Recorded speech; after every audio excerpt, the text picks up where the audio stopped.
guys. Okay, so I am here today because I am going to go over some fall book recommendations with you guys.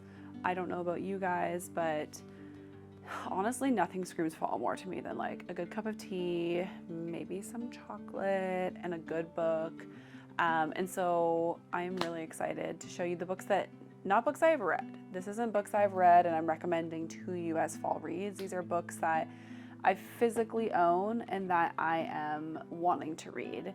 There are more books that I would list, and like if I was going through like my Kindle, I'm sure I could pull out like another 20 books of books that I think would be good fall reads, but I'm just trying to stick right now to the books that I'm strictly actually trying to read, and you know, like get down my TBR. And so these are those books. And so this is not saying I'm going to read all of them. These are just saying these are books that I think have on like an autumnal vibe and that I'm very interested in reading, you know, in this fall and potentially winter season. So we're going to start off with The Terror by Dan Simmons, I'm sorry. This is a book that I got from the thrift store about like 6 months ago, I think, and it sounds like a really cool, unique book. It has amazing reviews. It sounds totally up my alley, and I think it's something where once I get into it, it will be enthralling. And it takes place in a cold climate, and I think that just naturally lends to reading in the fall when you like it's cold outside, and it's just, it more adds to the atmosphere than like on a summer day reading about people in the Arctic. You know what I mean? It just doesn't hit the same. And so this says, the men on board the HMS Terror, part of the 1845 Franklin expedition, the first steam-powered vessels ever to search for the legendary Northwest Passage, are entering a second summer in the Arctic Circle without a thaw, stranded in a nightmarish landscape of encroaching ice and darkness. Endlessly cold, they struggle to survive with poisonous rations, a dwindling coal supply, and ships buckling in the grip of crushing ice. But their real enemy is even more terrifying. There is something out there in the frigid darkness, an unseen predator stalking their ship, a monstrous terror clawing to get in. And so that sounds super good to me. I am so pumped to read this book, and it's a big boy. It's about 800 pages, and you know, it's a nice floppy book, but it's definitely a big boy. I started reading it actually, never finished it. Oh my gosh, that's so funny. I think I have here, I was looking for this.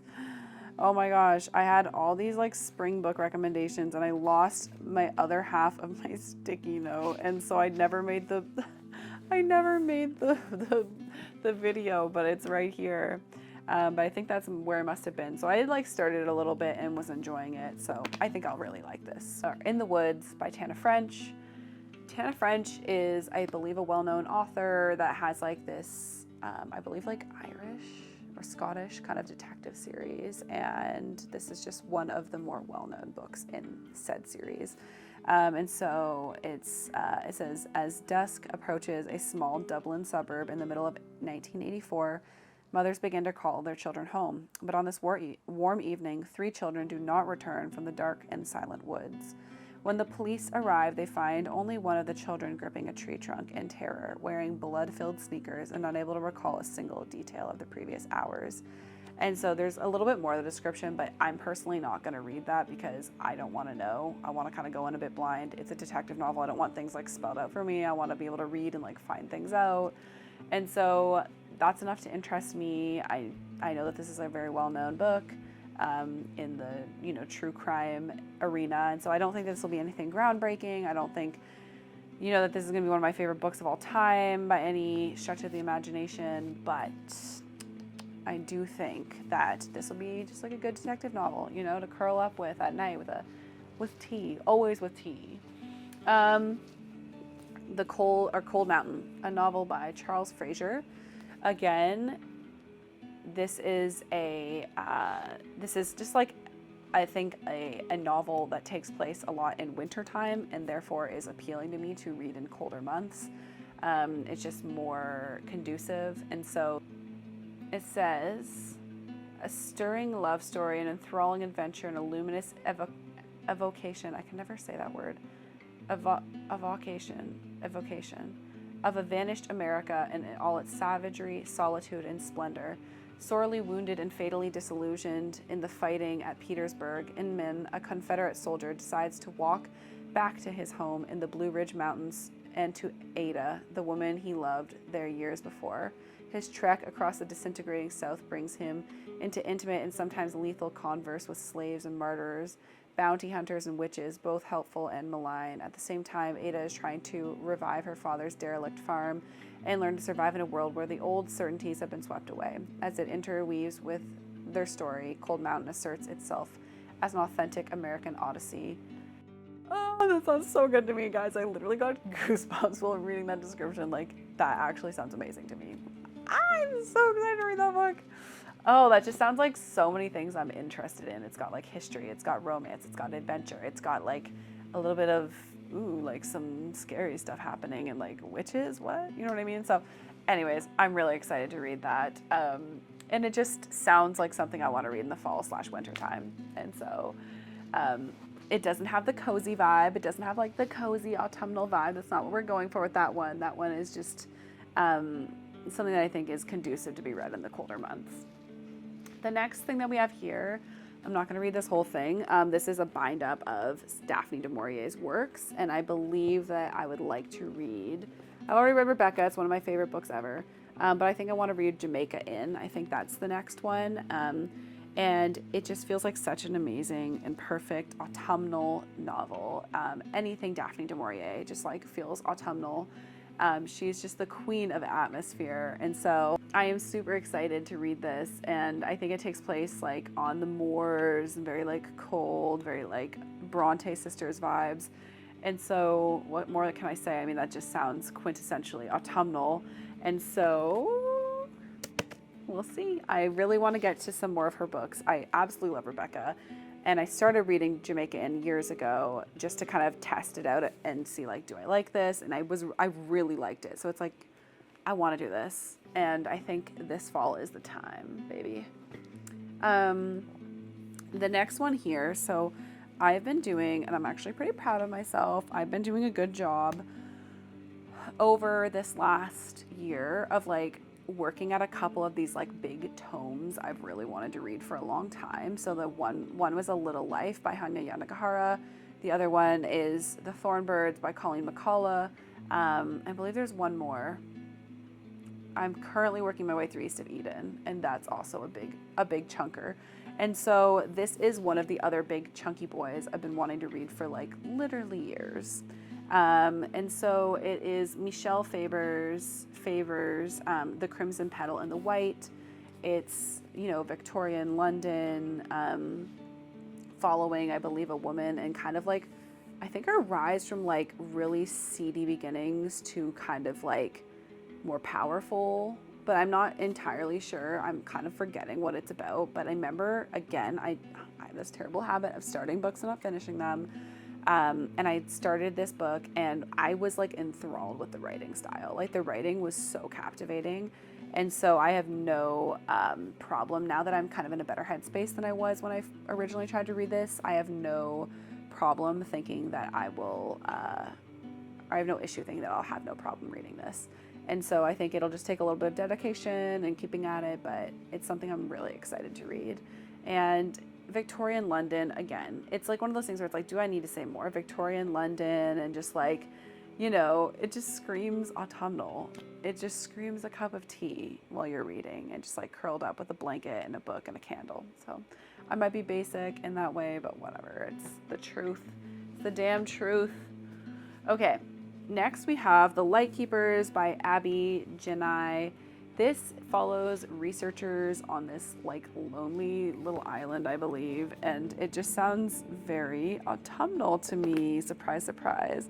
I'm trying to find the description and I can't find it anywhere, but yeah, that's so weird. It's like this doesn't have the description anywhere. So from my memory, it's about some researchers on this island who are studying different like animals, and I don't know if anything even happens.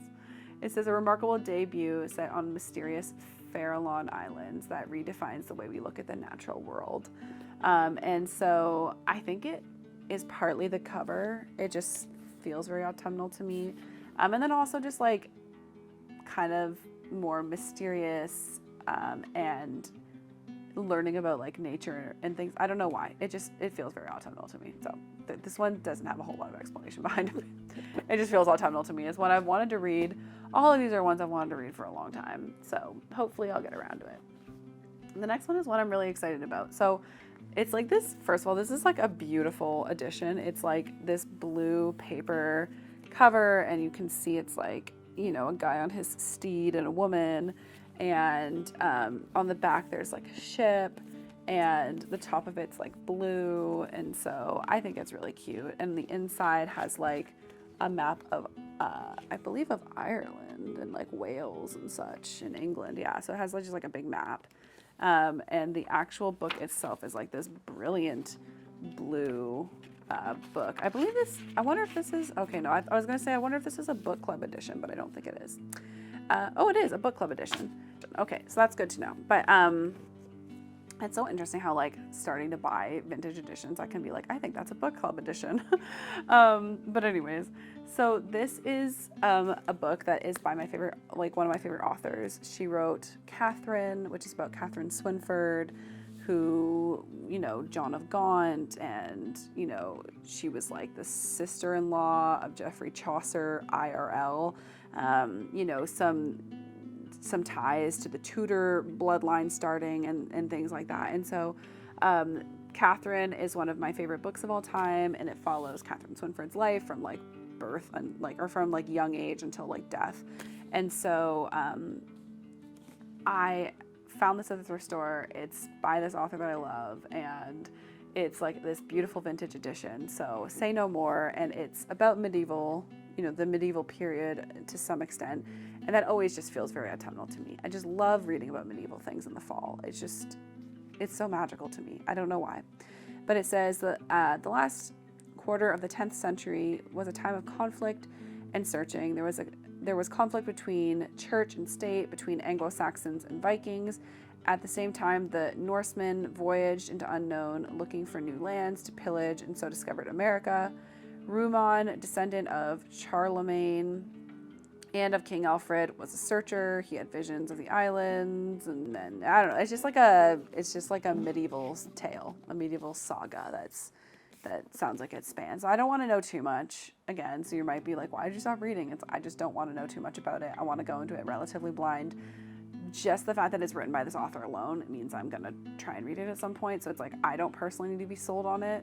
And it's about like medieval times, and I find that fascinating as it is. So yeah, that's one that you might want to check out. I think that this one didn't get as good of reviews as Catherine, but I'm still interested because I love Catherine.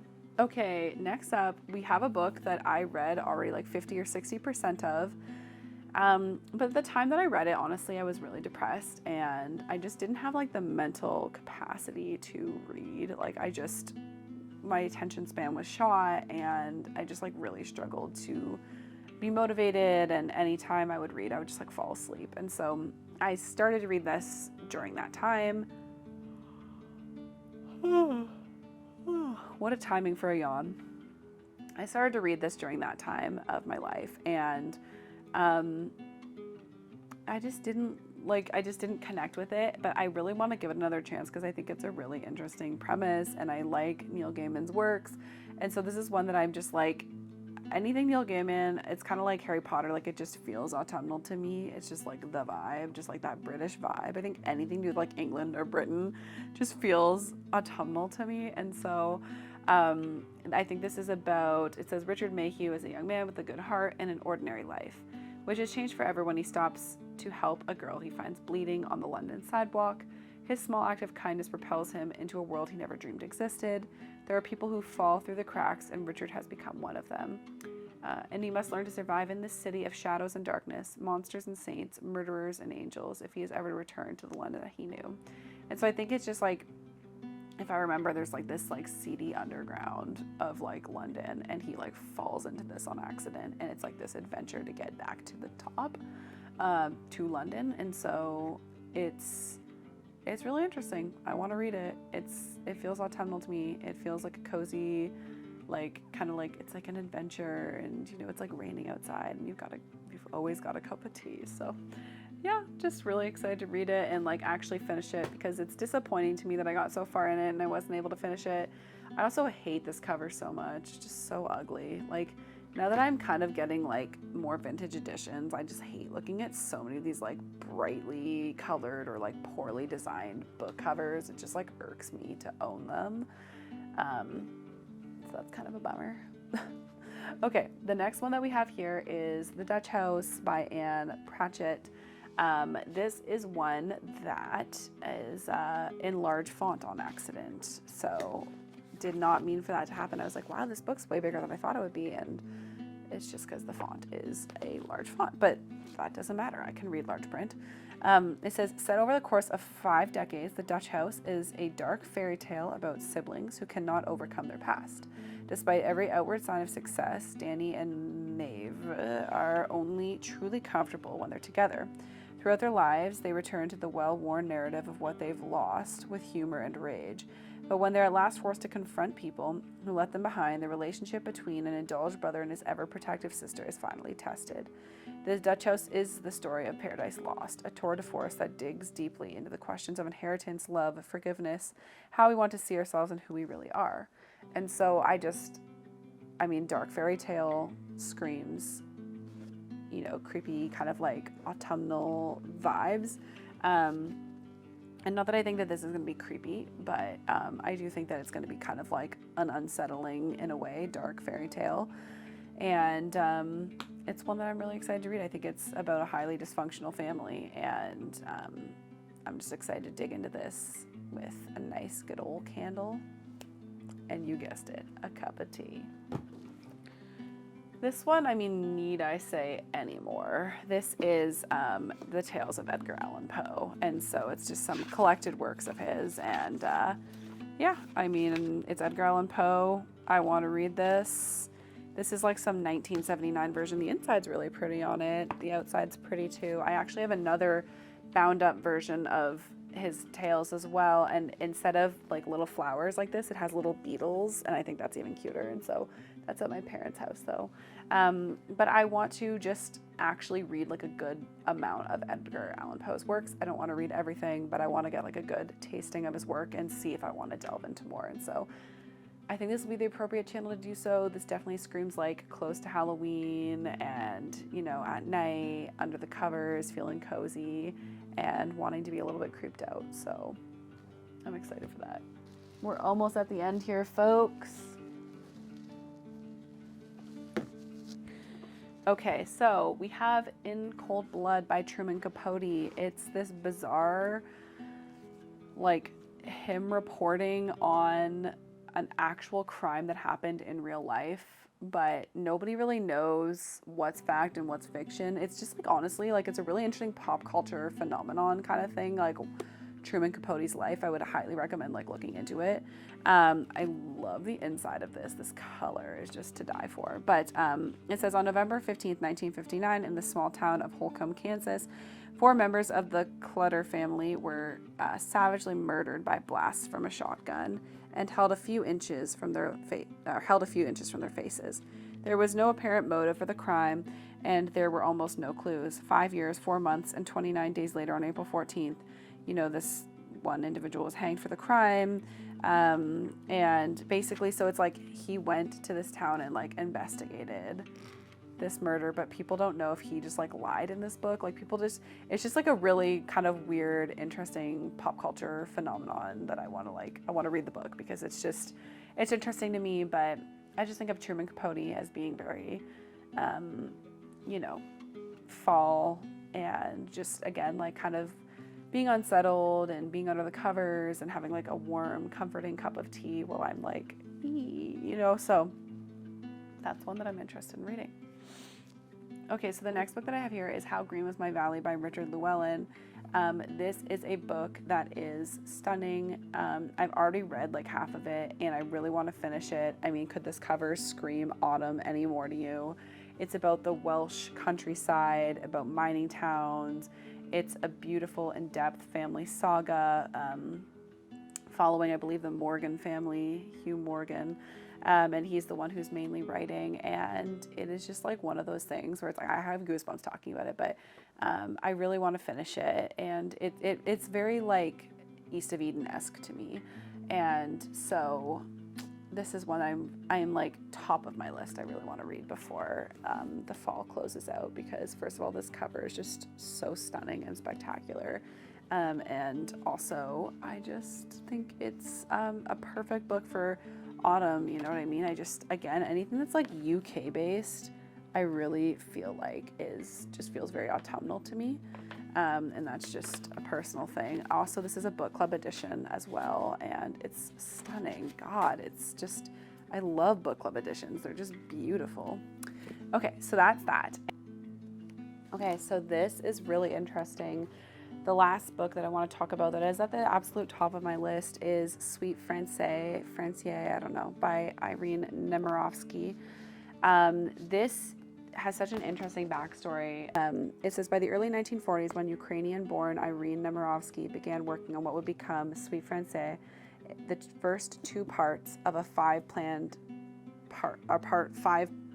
five-part novel. She was already a highly successful writer living in Paris, but she was also a Jew. And in 1942, she was arrested and deported to Auschwitz. A month later, she was dead at the age of 39.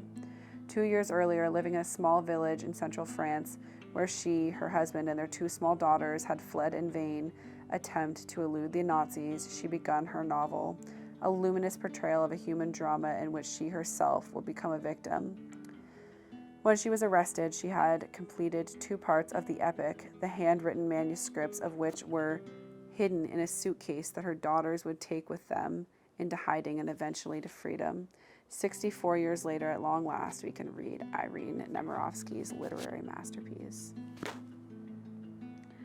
I'm such a loser, but I'm not really a loser. I mean, it's really tragic.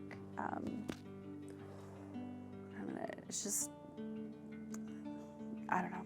Anyway, I think it's like easy to read books set in World War II and like lose the fact that like this actually happened. Do you know what I mean? Like this, it's easy to read about it almost like it's like some dystopian novel, and it's like, no, this was people's lived experience. Like that is so awful.